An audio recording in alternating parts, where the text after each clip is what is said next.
Berapa sih gaji pemanen sawit di Malaysia di tahun 2023 ini? Apakah sama dengan tahun lalu atau berapa? Penasaran kan? Ikuti terus karena saya akan membahas tentang gaji pemanen sawit di Malaysia tahun 2023. Assalamualaikum warahmatullahi wabarakatuh, geng. Oke, senang berjumpa dengan saya ya, Zainal Satori. Kalau Anda yang sudah pernah menonton, terima kasih atas dukungannya. Kalau belum atau yang baru menemukan channel saya ini, silahkan klik subscribe, like, dan komentar dulu sebelum saya melanjutkan video ini. Oke, karena tanpa kamu sadari, kamu sudah menonton video saya, kamu sudah mensubscribe, itu pun sudah sedekah kepada saya. Dan terima kasih banyak buat kawan-kawan semuanya. Di video kali ini saya akan membahas tentang gaji atau penghasilan pemanen sawit di Malaysia.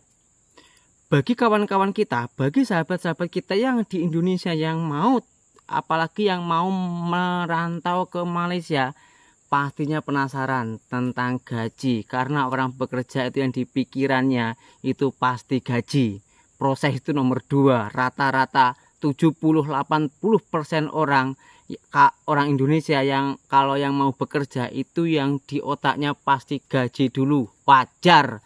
Nah, di tahun kemarin 2022 di tempat saya ini gaji pemanen sawit ini ya,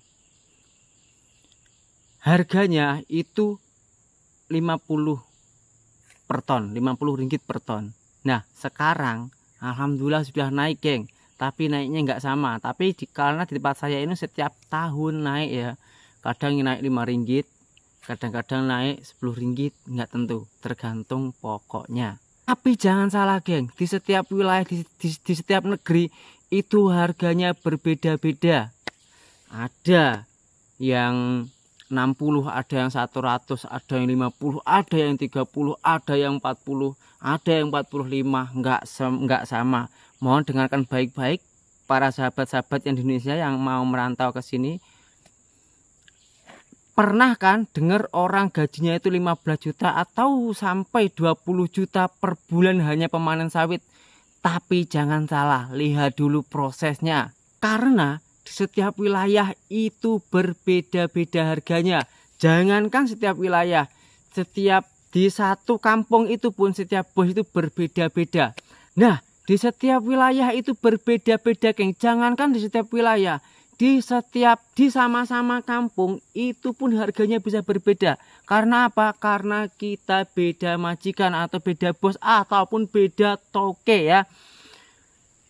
Ada juga yang ikut di sini tuh banyak tahapan, geng ya. Saya jelaskan dulu ya. Ada juga yang ikut kontrak. Ada juga yang ikut pribadi. Ada juga yang ikut PT atau estate. Lah, bukan saya ini membeda-bedakan ya. Kalau ikut PT itu biasanya ada targetnya. Biasa targetnya itu 2 tan atau 100 tandan. Nah, memang kalau ikut PT atau estate biasanya harganya itu agak murah sedikit. Tapi semuanya ditanggung.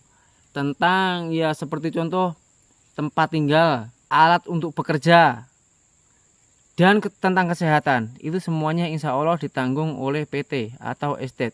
Kalau itu seperti, tapi gajinya biasanya agak murah ya. Biasanya kalau sekarang, kemarin itu kawan saya cerita kalau di PT itu harganya 45, ada yang 40, ada yang 35, tergantung tepatnya ya. Nah, sekarang saya membahas yang di kontrak. Juga nggak sama sih, tergantung kontraknya ya. Kalau saya yang dulunya, yang di konten saya dulu itu 1 ton itu 50, alhamdulillah, geng, sekarang jadi 60. Yang dulunya 40 sekarang jadi 50. Ada juga yang dulunya 45 sekarang jadi 50. Jadi nggak semuanya itu naik 50, enggak 50, sorry. Nggak semuanya itu naiknya 5 ringgit ya. Ada yang 5 ringgit, ada yang 10 ringgit, tergantung pohonnya atau pokoknya. Oke, sekarang saya bahas penghasilan saya ya, geng. Bukan saya sombong ini ya, maaf banget ya, bukan saya sombong ya.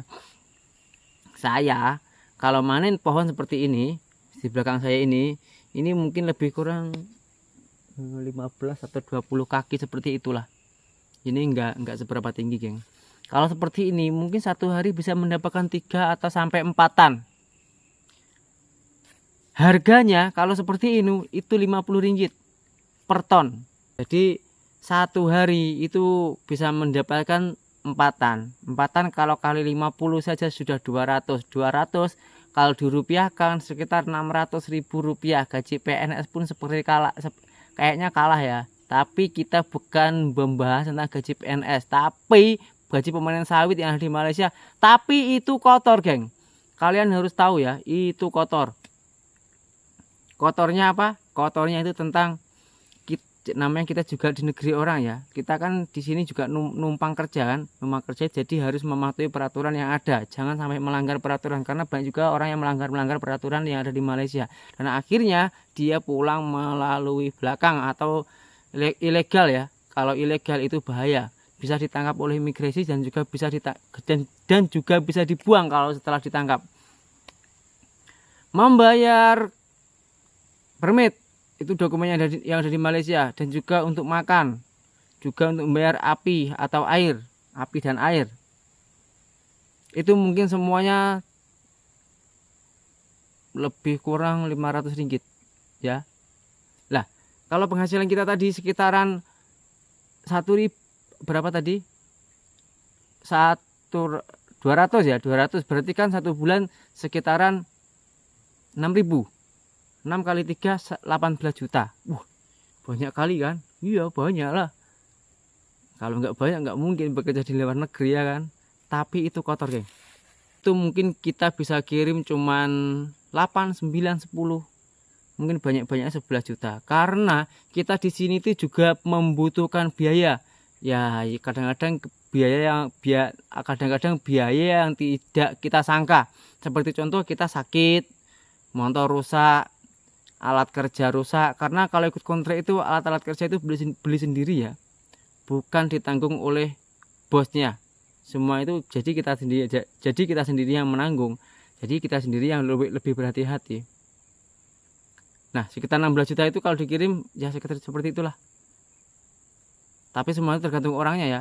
Nah, saran saya ya, geng, buat para geng-geng yang mau ke sini, kalau bekerja silahkan bekerja yang rajin.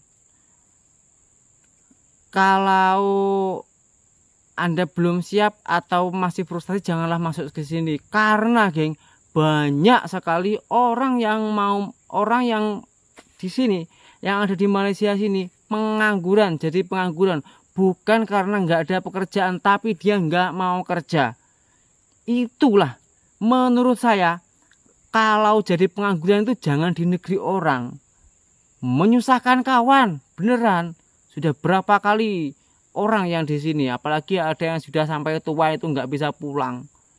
Karena apa ya? Sebenarnya juga dirinya sendiri, dia nggak mau menghubungi keluarganya, dan dia juga bermalas-malasan bekerja. Ada yang rajin, cuma dihabiskan begitu-begitu saja, bukan dikumpulkan untuk masa tuanya. Kalau jadi pengangguran itu di negeri kita sendiri saja, nggak usah ke orang lain. Nah, dari sini insya Allah para geng semua paham ya. Kalau ada yang kurang paham silahkan tulis di kolom komentar. Jika ada orang yang beda pendapat atau yang mau bertanya-tanya, silahkan, nggak masalah, silahkan tulis di kolom komentar. Dan kalau yang ingin menghubungi saya lebih dekat lagi, ada nomor telepon saya nggak akan tipu-tipu. Saya cerita ini sesuai dengan fakta, sesuai dengan kenyataan. Ada di foto profil saya, nomor WA ya. Saya kurang apa sih, ya kan? Bukan nanti kalau nggak seperti ini orang bilang orang sombong, orangnya menghilang. Nggak, saya nggak menghilang. Buat apa saya takut? Kalau saya berbicara dengan fakta, saya berbicara dengan kenyataan, bukan hayalan. Oke, saya Zainal Satori, asalnya dari Jawa dan sekarang menjadi TKI di Malaysia, tepatnya di Sriwijaya Maran Pahang, Malaysia. Semoga kita semua selamat, sehat, dan jangan lupa semangat